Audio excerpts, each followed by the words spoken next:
धूमधाम से इनकी जन्मदिन मनाया गया, लेकिन 2 लोग हैं उपस्थित यहाँ।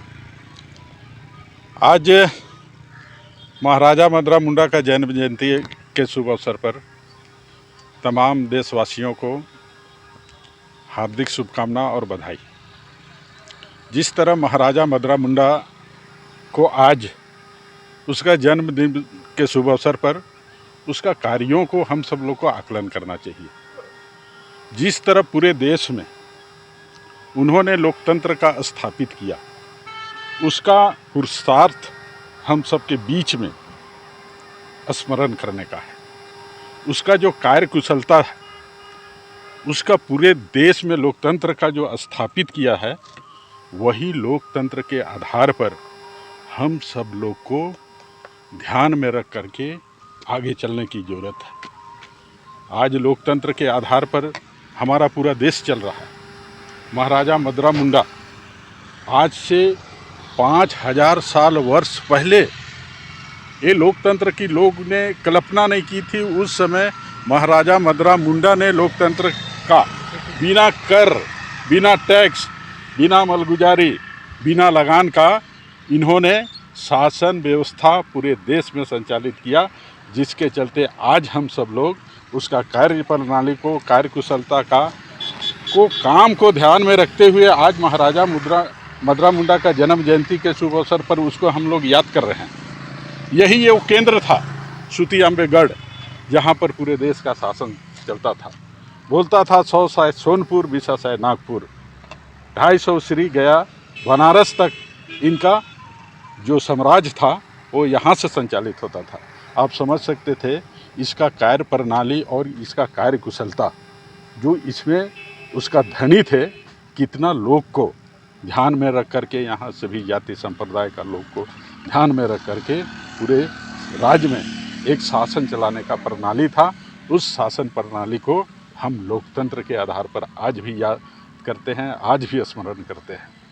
और जहाँ तक आप लोग का सवाल है कि यहाँ कुछ लोग अलग तरीके से इसका जन्म जयंती को मना रहे हैं, आज तो हम सब लोग को, जितने भी यहाँ के लोग, सिर्फ जनजाति नहीं, यहाँ का सभी लोगों को मिलजुल करके उसकी कार्य प्रणाली के ऊपर हम सब लोग को व्याख्या करना चाहिए, उसको स्मरण करना चाहिए कि बिना लगान दिए हुए, बिना टैक्स दिए हुए, बिना मलगुजारी दिए हुए इस तरह का शासन प्रणाली आज दुनिया में कहीं नहीं दिखता है, कहीं नहीं आपको इतिहास पढ़ने को मिलता है।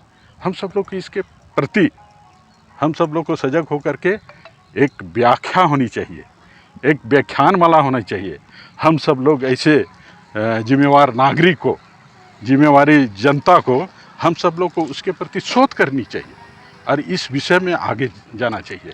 तो मदरा मुंडा का जो धार्मिक पद्धति थी, आज कहीं न कहीं परिवर्तन हो चुका है। जनजाति समाज में विशेषकर उन्होंने जो शासन प्रणाली का जो व्यवस्था किया था, जो जनजाति समाज में उसका स्टेप बाय स्टेप उसका शासन करने का एक पद्धति बनाई हुई थी। गांव स्तर पर अलग होगा, उसके आगे में पढ़ा स्तर होगा, उसके आगे में परगना स्तर होगा और उसके बाद में केंद्र बिंदु आपका ये सूती अम्बेगढ़ था। एक छोटा सा हम उदाहरण बता रहे हैं। कहीं पर अगर किसी तरह का चोरी होता था, किसी तरह का छिनतई होता था, किसी तरह का क्राइम होता था, किसी तरह का आपराधिक घटना होता था, तो इस तरह का कहावत में है कि चोर चाहे चोरिया, झाड़ फांस बोड़िया, लूट लंगर चर्दी कुम्हरिया, उसका फैसला गढ़वारी पे ठौरिया। ये प्रणाली थी।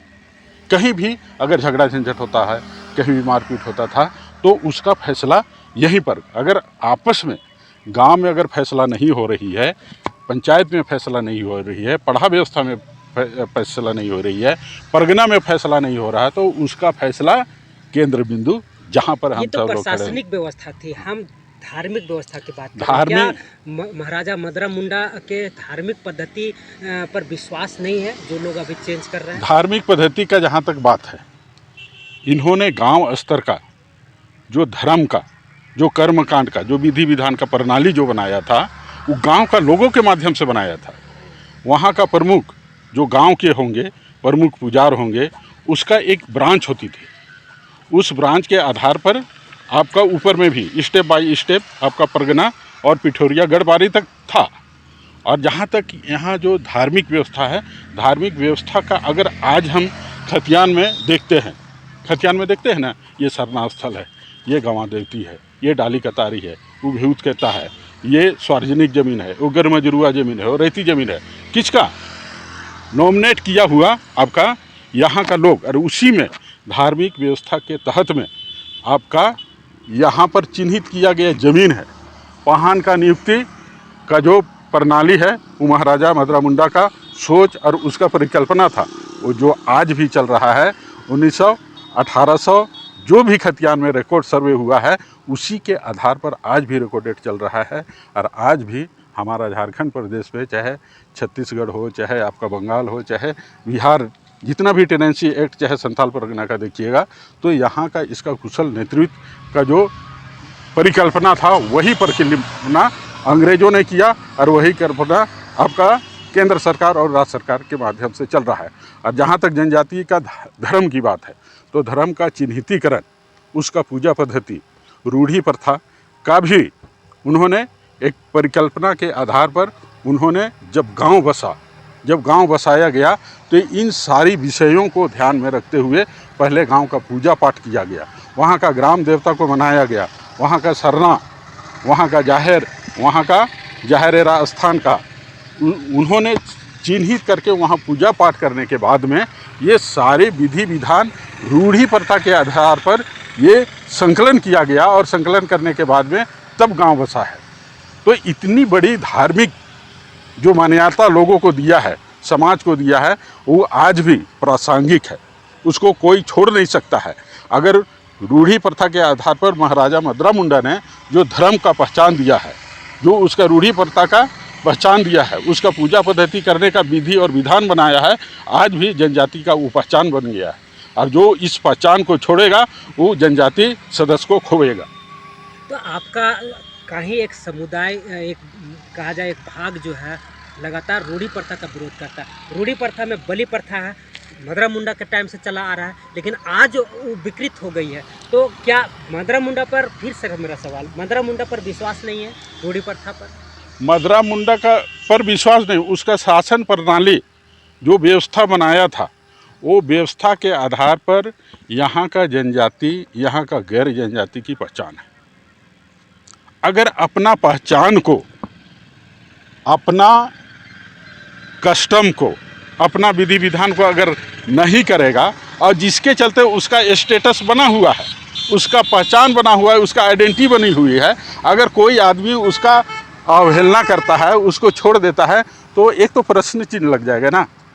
अगर कोई शेर मांस खाना छोड़ दे और घास और पत्ता को खाना छोड़ देगा तो कोई भी आदमी कहेगा ना, या तो ये जानवर बीमार ग्रस्त हो गया है, या तो पागल हो गया है, या तो इसका आइडेंटिटी अब समाप्त होने वाला है। इस तरह का लोग कमेंट करेंगे, लोग सोचेंगे।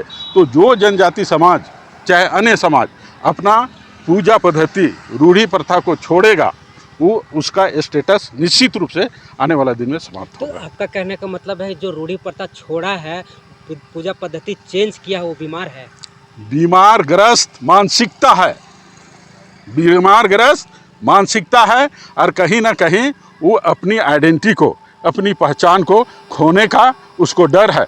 इसी चलते आने वाला दिन में जो आप जो कई गुटों में बोल रहे हैं ना, वो गुट पहले ये रूढ़ी प्रथा को नहीं मानता था, लेकिन आज उन लोग भी रूढ़ी प्रथा का बात कर रहा है, क्योंकि संविधान में हम सब लोग को मौलिक अधिकार दिया गया है। आप जैसे भी मानिए, रूढ़ी प्रथा के आधार पर आपका पहचान है, और कोई इसमें कानून बनाता है, इसमें कोई नियम बनाता है तो अवैध माना जाएगा और उसको संविधान के तहत में शून्य समझा जाएगा। तो आप रूढ़ी प्रथा का पहचान आप बता रहे, रूढ़ी प्रथा जो है संविधान में नियम बना है और उसका पहचान मिलता है, तो कुछ लोग सरना धर्म कोड क्यों मांग रहे हैं? देखिए, सरना धर्म कोड आज का दिन में एक राजनीतिक हो गया है और राजनीति का विषय है। आज हम लोग महाराजा मदरा मुंडा का जन्म जयंती का शुभ अवसर पर उसका पुरुषार्थ को, उसका कार्य कुशलता को, उसका कार्य प्रणाली को हम सब लोग ने पूरे देश को संचालित किया है। आज उसको हम लोग को स्मरण करने का दिन है। ये अलग विषय है, कभी बैठेंगे तो उसमें भी चर्चा होगी। परिचय संदीप उरांव, सुरक्षा मंत्री।